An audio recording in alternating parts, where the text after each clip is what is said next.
Bonjour, alors aujourd'hui je vous partage un tirage qui reflète un petit peu la problématique ou en tout cas la blessure du rejet. Donc, on va voir dans quel contexte. Alors, hop, on a la carte du plaisir. Donc la carte du plaisir. On a la carte de l'appui, de la fatalité, du trafic et de la nativité. Donc là on est sur la base du tirage passé. Alors pendant ton enfance, il se peut qu'auprès, de tes copains, en tout cas, tes fréquentations, heu, donc ici le plaisir, c'est vraiment les influences, les copains, les fréquentations, les sorties entre amis. Il est possible que tu aies trouvé, un peu de chaleur, de compréhension, de soutien, en tout cas un espace où tu as pu te sentir toi-même. On est sur la carte un petit peu du plaisir et de l'appui qui peuvent se combiner ensemble, dans le sens où voilà, l'appui, le soutien, hem, le sentiment de pouvoir être soi-même avec, ses copains durant son enfance, ses fréquentations. Et justement, on a, un petit peu la carte, des trafics qui peuvent être en fait les en échanges conflictuels, hein, où justement l'influence ou les fréquentations extérieures ont pu être une source de tension, voire de conflit avec tes parents. Là, les influences extérieures, tes fréquentations ou les choix que tu pouvais faire entraient peut-être en opposition avec, tout simplement leurs normes, leurs perceptions, ce qu'ils désiraient pour toi durant, cette partie de ta vie. Lors de ces échanges, justement, tu as pu te sentir, tu as peut-être pu ressentir à travers le regard ou les paroles de tes parents, puisque, dans les trafics, on est sur les échanges, donc c'est aussi les discussions, les conversations. Tu as pu ne pas te sentir à la hauteur, tu as pu ne pas être pleinement, ne tu n'es peut-être tu ne t'es pas senti pleinement accepté ou aimé pour ce que tu es, hein. Là, on a la carte de la nativité qui est pour moi la carte qui peut être aussi, dans la partie passée, le symbole un petit peu du rejet, puisque c'est en lien avec, la blessure à la naissance. Certaines règles ont pu freiner l'expression de ton être profond, t'empêchant d'exister vraiment librement tel que tu étais vraiment. Hem, la carte, voilà, du trafic, c'est aussi, la lutte entre des forces opposées, cette danse entre conflit et harmonie. Donc il se pourrait que durant cette période de ta vie, c'est cette lutte ait dominé vos échanges, installant une forme de désaccord, de distance dans vos liens. La carte, de la fatalité. Ici, c'est l'épreuve inimitable pour une leçon à apprendre. Pour moi, c'est que cette expérience, ce qu'elle révèle, c'est la blessure, voilà, celle un petit peu du rejet, justement, par l'interprétation de cette carte et surtout la symbolique de cette carte pour moi. Donc c'est le sentiment de ne pas avoir été accueilli tel que tu es dans ta vérité, ton existence. Bien sûr, selon ta propre perception et tes ressentis à ce moment-là. J'aimerais ajouter une chose essentielle, c'est que l'autre, c'est, donc le parent ou l'autre, hein, peu importe, c'est un être humain tout comme nous. C'est-à-dire que face à une situation, il réagit lui aussi avec ses propres émotions et parfois sa réaction, peut nous sembler, incompréhensible, démesurée ou même blessante. Mais, ce qu'il exprime à ce moment-là ne parle pas de nous, cela parle de lui, c'est ce qui lui appartient. Sa réaction, c'est le reflet de son monde intérieur, son interprétation des faits, ses propres croyances, ses repères et même ses blessures passées, ses peurs qui sont aussi voilà, conditionnées par sa propre expérience. Ou ça peut être tout simplement les besoins non comblés qu'il n'arrive pas à nommer. Donc dans ces instants-là, il agit avec ce qu'il est, avec ce qu'il peut, et il n'est peut-être pas encore en capacité de mettre de la clarté sur ce qu'il ressent vraiment au fond de lui. Comprendre cela ne veut pas dire excuser, mais ça permet de prendre du recul aussi, d'ouvrir un espace de compassion et parfois même d'éviter d'alimenter un cercle de douleur, de continuer d'alimenter ses blessures. Voilà. Donc ça, c'est un petit peu le reflet du passé où il y a pu y avoir des désaccords, des conflits entre parents et enfants, hein. Vous pouvez peut-être vous identifier sur ce tirage-là qui a pu être dû face à l'influence, aux choix qui ont pu être faits, où vous avez voilà, vous vous êtes senti pas forcément accepté, aimé, apprécié pour ce que vous étiez ou même compris. Qu'on continue ensuite sur le tirage, présent. et on va voir à ce moment-là de quelle manière, en fait, il impacte ou il alimente, cette blessure-là, ou de faire le lien entre passé et présent, puisque c'est ce que s propose toujours dans mes tirages, éclairés et approfondis. Donc là, on part sur le tirage présent, on va approfondir un petit peu ça. Donc on a la carte de la table, on a la carte de la grâce, de la trahison, du pourparler, et puis en carte émotionnelle, on va avoir la colère, je le mets là pour que vous la voyez bien, et l'émerveillement. Donc mon interprétation est la mise en lien du passé, de ce qui trouble émotionnellement, et puis toujours la mise en lien avec la blessure qui ressort dans mes tirages. Donc la blessure du rejet, hein, puisque c'est la blessure qu'on a identifiée, voilà, dans la carte du passé. En tout cas, le blocage émotionnel ou la blessure, voilà, reflète un petit peu ce sentiment de rejet-là. Ça continue de laisser son empreinte dans votre vie. Alors en particulier, au sein de votre propre, famille, de la relation familiale. La carte, ça symbolise le rassemblement familial, le foyer, le cercle intime. C'est plutôt parents, frères, sœurs, hein. Voilà, les liens du sang, on va dire.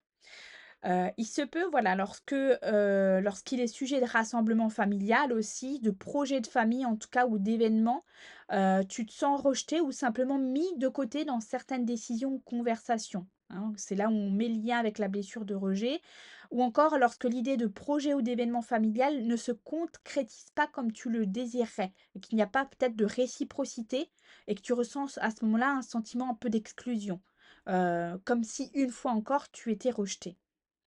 Et il se peut aussi que dans certaines situations, il se peut que certaines situations réveillent parfois le sentiment pour toi de ne pas être aussi à la hauteur de certaines espérances ou idéaux de tes parents. Là aussi, c'est pour mettre un petit peu en lien avec la blessure de rejet. Ça ne veut pas dire que toutes ces situations te touchent, mais qu'une de ces situations, voilà, reflète un petit peu la blessure de rejet et se manifeste un petit peu dans le cercle familial en tout cas. C'est la réactivation d'une blessure, en fait, ancrée plus loin dans ton histoire, donc cette blessure de rejet. L'équilibre à retrouver pour apaiser ton cœur et de te sentir enfin en paix avec toi-même passe par un travail intérieur, celui de reconnaître et d'accueillir donc la blessure la colère, pardon, que cette blessure peut peut-être faire émerger justement à ce moment-là. Ça peut générer un sentiment de colère. La colère est souvent une émotion ressentie justement face, au rejet, hem,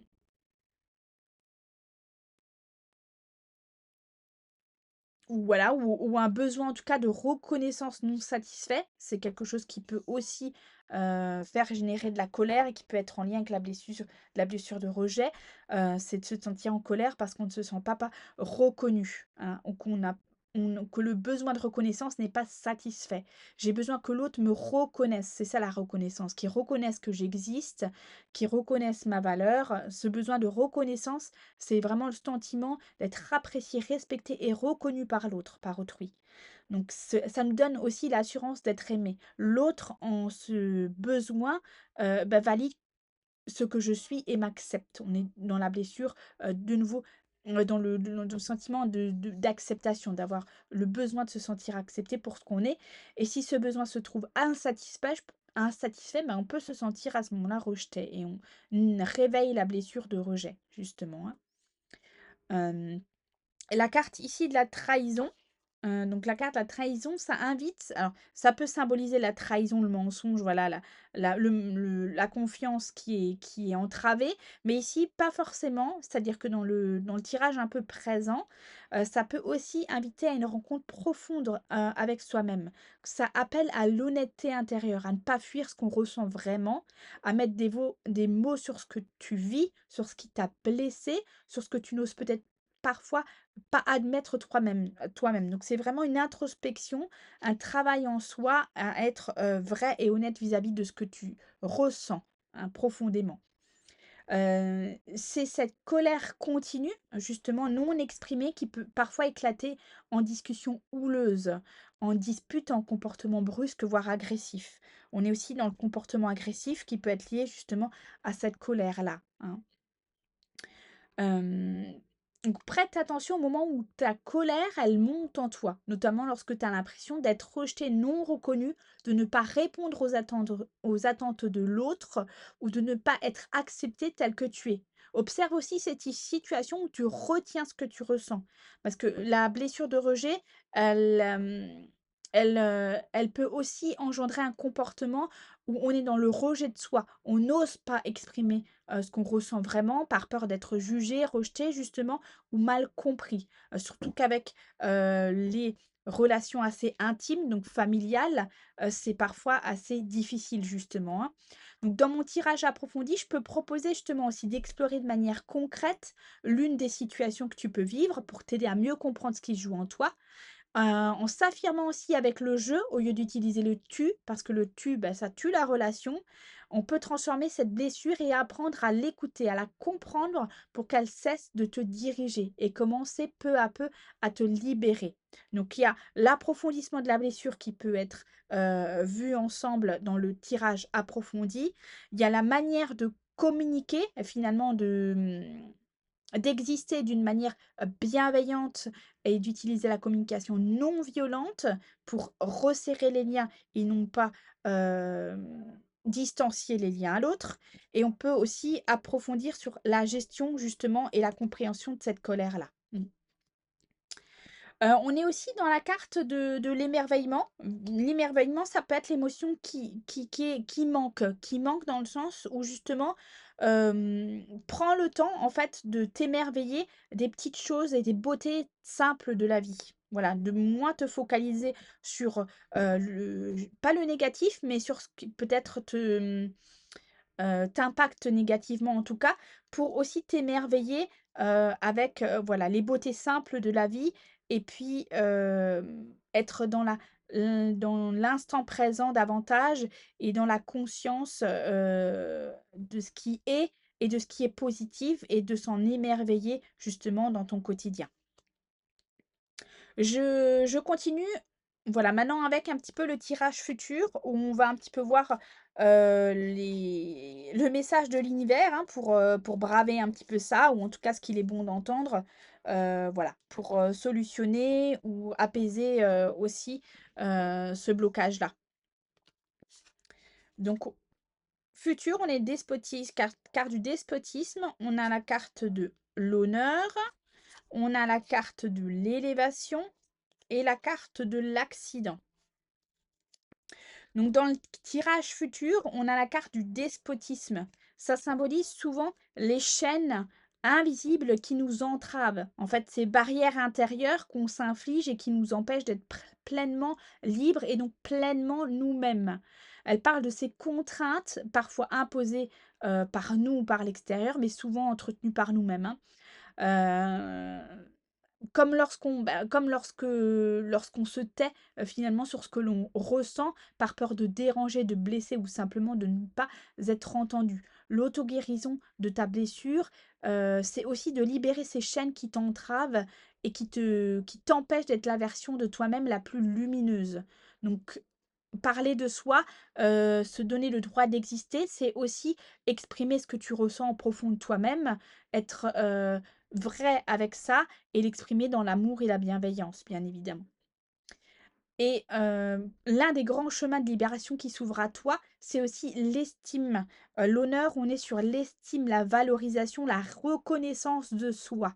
Hein, c'est le symbolique aussi de la carte de l'honneur. Pour dépasser la blessure, cette blessure-là en tout cas, les clés se trouvent dans le regard que tu te poses sur toi-même aussi. Apprendre à te reconnaître, à te valoriser, à t'aimer davantage pour ce que tu es, sans masque et sans condition.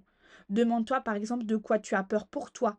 Est-ce que tu ne t'exprimes pas, tu n'oses pas peut-être t'affirmer par peur de ne pas être aimé, de te tromper, d'être jugé, ou parce que tu as peur de ne pas être à la hauteur. Quand tu critiques ce que tu es, ce que tu fais ou ton apparence, ou que tu doutes, contredis cette petite voix avec un message plus positif.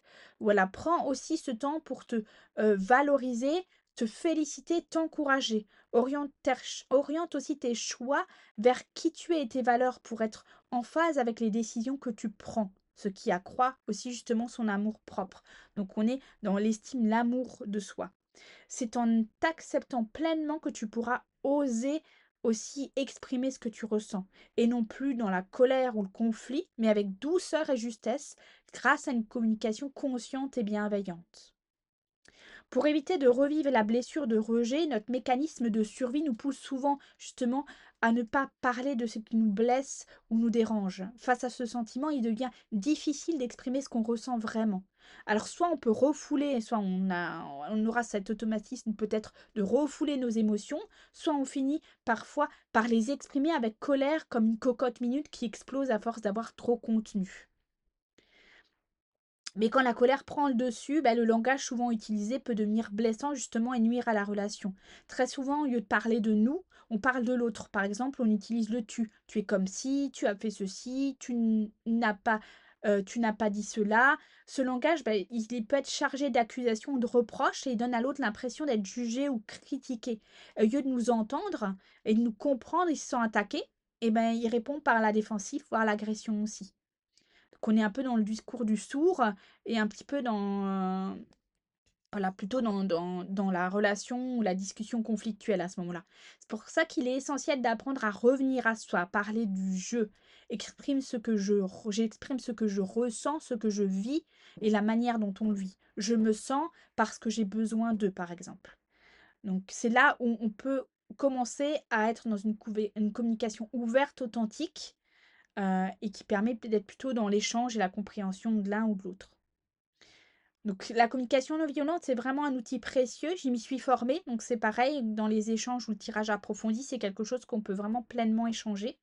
Parce que pour moi, c'est vraiment un outil qui permet d'exprimer sa propre vérité sans blesser et d'être entendu sans crier, et s'affirmer, voilà, s'affirmer, en toute bienveillance justement, hein. Hem Et elle permet aussi de reprendre la responsabilité de ce qu'on vit. On parle de soi, on utilise le «je» plutôt que qu'on accuse en utilisant le «tu» et donc c'est aussi une communication qui nous relie à l'autre, voilà, qui nous relie à l'autre, hein, qui permet d'être en lien en tout cas. Elle permet aussi de désamorcer sa colère, d'apaiser les tensions et d'entrer dans une relation plus consciente et authentique avec soi qu'avec les autres. Donc, donc la façon aussi, par rapport à la blessure de rejet, j'en reviens à la façon dont on perçoit les choses, dont on les interprète, dont on interprète les événements, ça peut aussi devenir le véritable point de bascule. Il y a un changement de regard qui peut tout transformer, un déclic intérieur. La carte de l'accident, c'est le choc ou le déclic, voilà, qui se fait en soi. Ce déclic-là, ça peut être déclencheur d'une évolution personnelle profonde et d'un apaisement durable dans tes relations, notamment dans le cercle familial. Là, on est sur la carte de l'élévation, c'est vraiment l'élévation, c'est l'évolution personnelle, hein. Ici, c'est ce que ça reflète en tout cas. Donc il peut arriver qu'une parole te blesse peut-être profondément, bah, peut-être parce qu'elle te donne le sentiment justement de ne pas être à la hauteur, de ne pas être reconnu ou apprécié pour ce que tu fais ou ce que tu ne fais pas. Et dans ces instants-là, tu peux avoir l'impression d'être rejeté, de croire que l'autre ne t'aime pas tel que tu es. Mais en réalité, ce que l'autre rejette, ce n'est peut-être pas toi, mais une attitude, un comportement, une idée qui entre en conflit avec tes propres croyances, avec ses propres croyances, avec ses attendus ou ses idéaux et il réagit en fonction de son cadre de référence, de ses filtres personnels, pas forcément en conscience de ton vécu ou de ta valeur. Donc ça peut être, voilà, ça peut être intéressant justement, d'être conscient que ce n'est pas l'être que tu es qu'il rejette, mais quelque chose qui, selon son propre regard, lui semble inapproprié ou dérangeant et cela ne remet en rien en cause ta légitimité ni ton droit d'être pleinement toi-même. Il peut être également bénéfique de reconnaître tes émotions, d'identifier tes besoins. De plus, l'autre, tout comme nous, il réagit avec ses besoins, avec ses émotions, pardon, à un besoin non satisfait. L'autre ne nous rejette pas, mais parfois répond simplement à ses propres besoins. Par exemple, mon besoin de partage, de rassemblement, justement, de contact familial ou de projet familial, bah, il peut être refusé. En fait, c'est là où on peut se sentir rejeté, par exemple. Il peut se sentir refusé, on n'aura pas la réciprocité parce que l'autre, il est peut-être en opposition et il répond peut-être à un besoin, bah, de solitude, d'espace, de tranquillité. Voilà, on va avoir des besoins qui seront pas forcément synchronisés. Dans ce tirage, on avait la carte de l'émerveillement, donc je reviens là-dessus parce qu'elle apparaît aussi dans la sphère des émotions. Elle t'invite justement à rallumer cette étincelle en toi, celle qui sait s'émerveiller des beautés simples de la vie, des petits plaisirs du quotidien, et ce qui ramène aussi un petit peu, voilà, de positif, et un autre regard, voilà, de choses plus plus positif, plus simple et des petits plaisirs du quotidien. Donc mais surtout, elle t'invite aussi à t'émerveiller toi-même.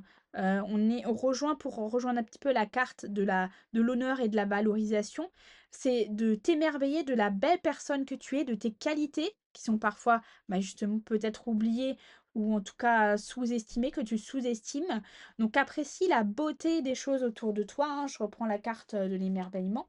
Voilà, de l'émerveillement, reprends, hem, en ouais, c'est ça, apprécie la beauté des choses autour de toi. Lorsque tu commences à, par exemple, à observer la beauté, qui t'entoure, ça change aussi ton regard. Tu portes l'attention sur ce qui est beau, sur ce qui est doux, sur ce qui est apaisant, et ça nous aide aussi quand on a ce regard-là, ou qu'on le développe un peu plus, ça nous aide aussi à mieux percevoir l'amour en nous, hein. On s'ouvre un peu plus à l'amour autour de nous et on peut s'ouvrir un peu plus à l'amour, qu'il y a en soi à ce moment-là, à l'émerveillement et des belles choses qu'il y a en nous aussi.